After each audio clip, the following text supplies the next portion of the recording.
Hey there, welcome to the Self-Worth Renaissance podcast. This is your host, Kirsten Van Wingerden. I'm a licensed mental health counselor in Washington State. Please note that what is about to be discussed in this episode is not a replacement for individual therapy and is a collection of musings and thoughts on mental health topics.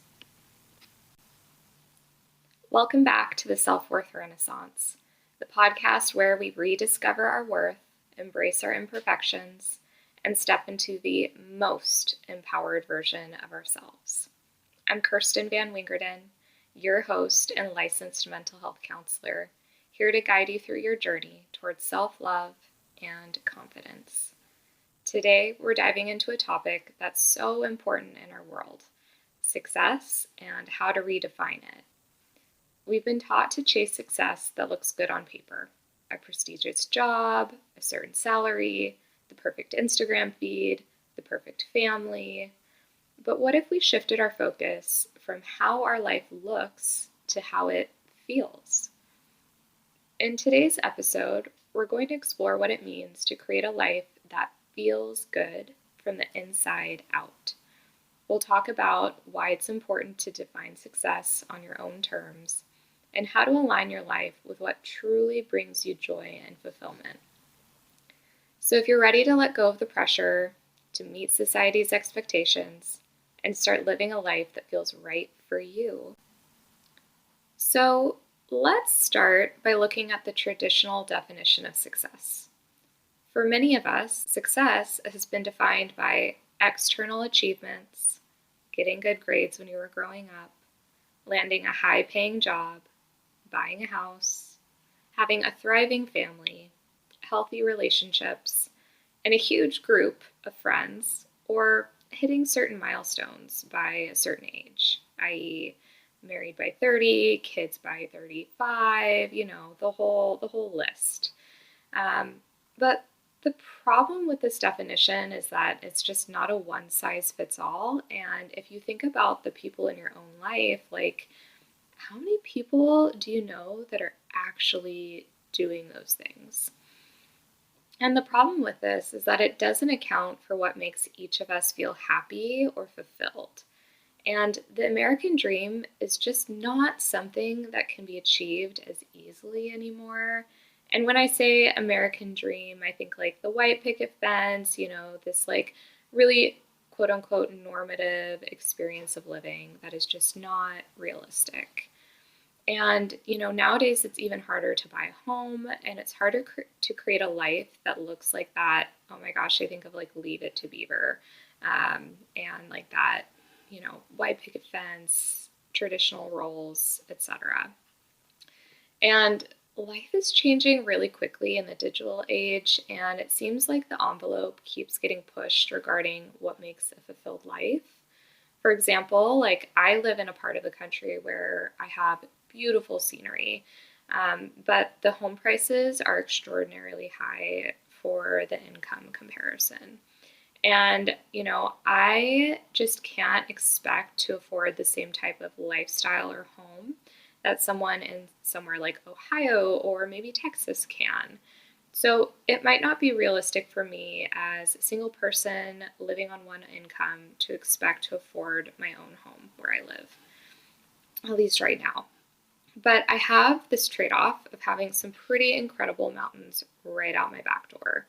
And for me, that aligns more with my life, is that ability to have beautiful scenery, and at least for right now, it aligns with my life.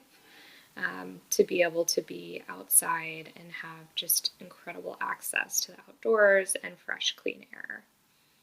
And then there's this other factor, and I'm wondering, have you ever achieved something that looked like success, but you didn't feel like there was satisfaction or there's really the happiness that you thought it would bring?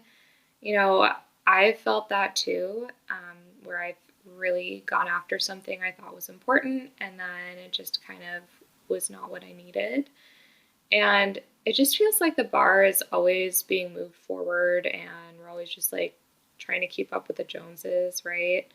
And I always think of in my own thought process, I'm thinking, well, if I just had that thing, then I'd feel fulfilled.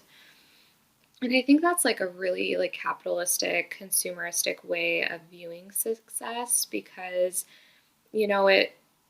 it really isn't looking at like the individual's personal needs. It's looking at how do I fit in and how do I have value and importance in this culture. And then in addition to this concept of, radical success that everyone can and should achieve if you just pull yourself up by your bootstraps and work really hard, there's also the problem with like chasing appearances. So, we chase success that looks really good from the outside, and then we end up in this cycle that there's just never enough, right? Because, the outside world is so fleeting. So we get this promotion, but now we need the next one. We hit one milestone only to feel the pressure to move on to the next. If we lose that weight, then people will think we are attractive. If I have that title next to my name, then I'll be taken seriously. If I have that car, that house, that purse, then people will see me. And I don't know about you, but I think about that visceral feeling in my body that is felt when someone celebrates something about me that they see from the outside that looks like success. Maybe my face flushes, I feel happiness in my chest, and I will literally smile automatically. It's like that little girl that grew up into me who felt lost often is finally seen and is finally valued.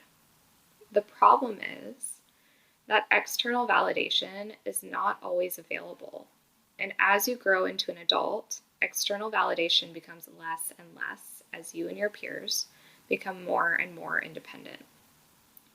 So maybe over time, you create bigger and flashier moments in your life to draw more attention to what you think you are doing right and what culture might define as doing right. And truthfully, it's really exhausting, and it leads to burnout and dissatisfaction. And that's because external validation can never replace the deep sense of fulfillment that comes from living a life that aligns with your values and your passions. External validation is fleeting. It comes and it goes in an instant. Sure, it's a hit of dopamine, but you know what happens to dopamine? It goes away just as quickly as it came. I like to compare external validation versus internal validation as instant gratification versus long-term gratification. External is like getting your fix versus internal is like doing the long work on yourself to believe that you have something to offer that is outside of your physical appearance or your achievements. So here's the question: how do we redefine success? And it starts with getting clear on what truly matters to you. So here are some questions that you can ask yourself. Number 1, what makes me feel alive and energized? I'm talking about when you leave that thing you did, that hobby, that activity, that, specific social engagement, do you feel more like yourself? Do you feel confident? Do you feel secure in who you are? How do you feel in relation to yourself? Number 2, what brings me joy? Even if no one else sees it or acknowledges it. What is the thing that just makes me feel like, yes, life is worth living right now? Number 3, what kind of life do I want to wake up to every single day? For some people, that might be that really chill morning, slow to get up, right? So maybe their career is not as intense as someone else's. Maybe you're someone that really likes routine and structure, and you need that to wake up every day. There's no one size fits all. And number 4, what makes me want to get out of bed every morning? And I think that's really important to think about when we're starting to define what success looks like for us. And success is not a one-size-fits-all concept. For some, it might mean having a flexible schedule that allows time for family, while for others it might mean pursuing creative passions, traveling, or contributing to a cause that they care about. Maybe you do like hustle culture and you feel fulfilled working in a corporate environment. Or maybe you feel fulfilled by getting up slowly and living simply. Maybe just existing for you feels like a win. And hey, if that's where you're at, that's beautiful. That is enough. And sometimes you choosing to get out of bed each day is success. I think it can be really hard to silence all of the voices, though, that can get in the way of trying to determine what brings you energy or helps you feel alive. There are just so many expectations and pressures that have been put on us from a significantly young age regarding what life should look like. You know, we're all asked, what do you want to be when you grow up, right? And we say firefighter, ballerina, right? All these things, or, these really sweet desires that kids have. And, that can be based on your family of origin, which is who you grew up with, what people taught you culturally is your role, gender expectations, and or negative beliefs you have about your limitations. And I think sometimes trying to identify what brings us joy and peace can kind of be like sitting in the middle of the New York Stock Exchange and you're whispering, but everyone else is screaming. And it's like, who am I? Where is my place? I just feel totally beaten down by the system. And so if that's how you feel as I'm talking about this, I just want to let you know you are not alone.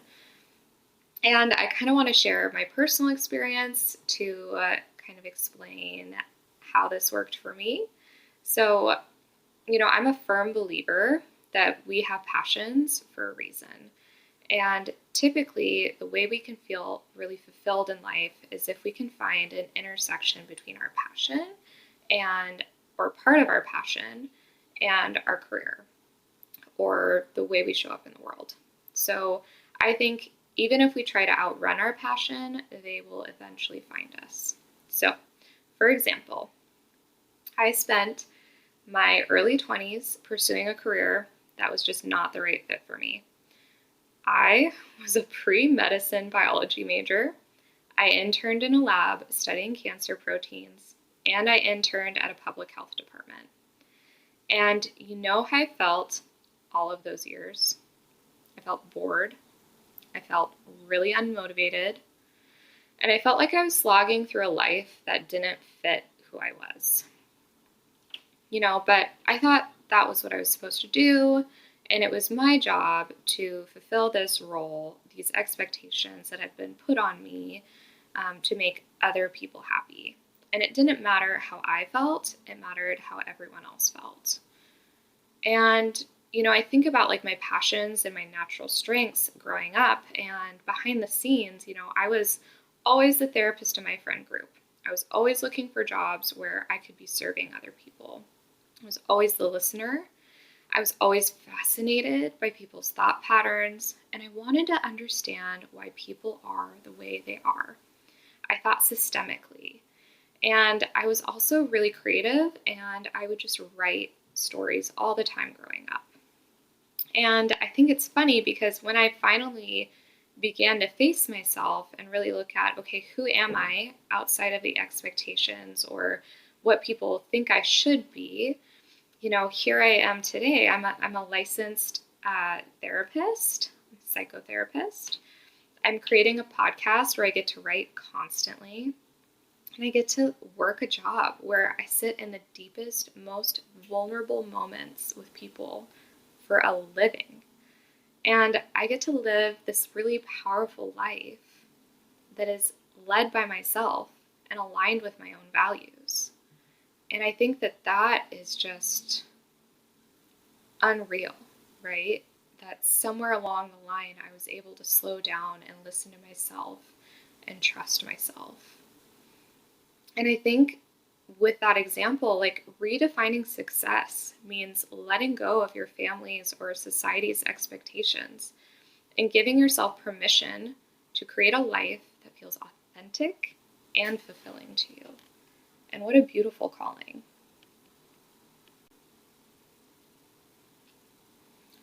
So So now that we've talked about what redefining success can look like, let's get into some practical steps you can take to start to create a life that feels good for you. So the first step I would say is you need to clarify your values. So take some time to reflect on your core values. What's most important to you? When your life aligns with your values, you'll find more satisfaction and peace. I think about this therapy modality. It's called ACT, Acceptance and Commitment Therapy. And one of the things that you do is you literally map out what are the values you want to move towards and what are the values you want to move away from. And those values that you want to move away from, or the negative voices in your life, tend to create behaviors in your life that don't actually serve you, right? So if I have a negative belief about myself that I'm not enough, then I might have a behavior that is opposite of my value, which is, I don't know, let's say consistency. If I don't believe I'm enough, then I'm going to say no to things that would be really good for me. Like maybe I'm going to say no to going to the gym or something, right? So you can see how it could be really important to identify what your values are. And if you were living in alignment with those values, what would your behaviors, what would your lifestyle look like? Number 2, set personal goals. So instead of goals that impress other people, set goals that excite and fulfill you. And these could be related to personal growth, hobbies, relationships, or health. Personally, a goal that I have is to be a little bit more spontaneous in my life because I'm a pretty regimented person. So I bought myself flowers in the past week, which for me is very spontaneous. I am not the type of person to do that. So I think, setting personal goals that feel good for you. And the third one would be to practice some gratitude as well, because the reality is that to create change takes time, and it might be a while for you to create a life that aligns with who you are. So start each day by focusing on what you're grateful for, and this will help you shift your perspective from what's missing right now to what's abundant in your life. Number 4, say no to what doesn't serve you. It's okay to say no to opportunities, commitments, or relationships that don't align with your vision of success. Prioritize what truly matters to you. Stop chasing the relationships where that person isn't meeting your needs. Stop saying yes to every opportunity that comes your way when you're running ragged and you're having a panic attack every day. Say no to commitments that you know will take you away from things that matter. And number 5, celebrate your own journey. Success doesn't have to be grand or public. Celebrate the small wins and the progress you make along the way. Remember, this is about how this feels in your body, not how it looks. I also just want to put this out here. If we are going to create a life that feels fulfilling for us, it doesn't have to be big and grand.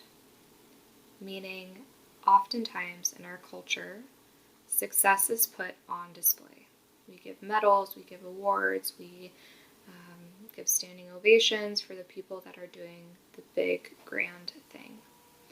And I think that we need to move away from this. Of course, we should celebrate people that do extraordinary things. But in our day-to-day life, maybe it's okay that not everything is a big deal.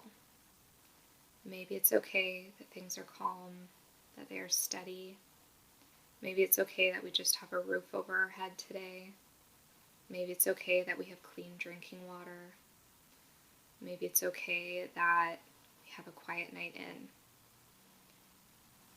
Just think about, what do I need to turn down the volume in my life and create space for myself and who I am.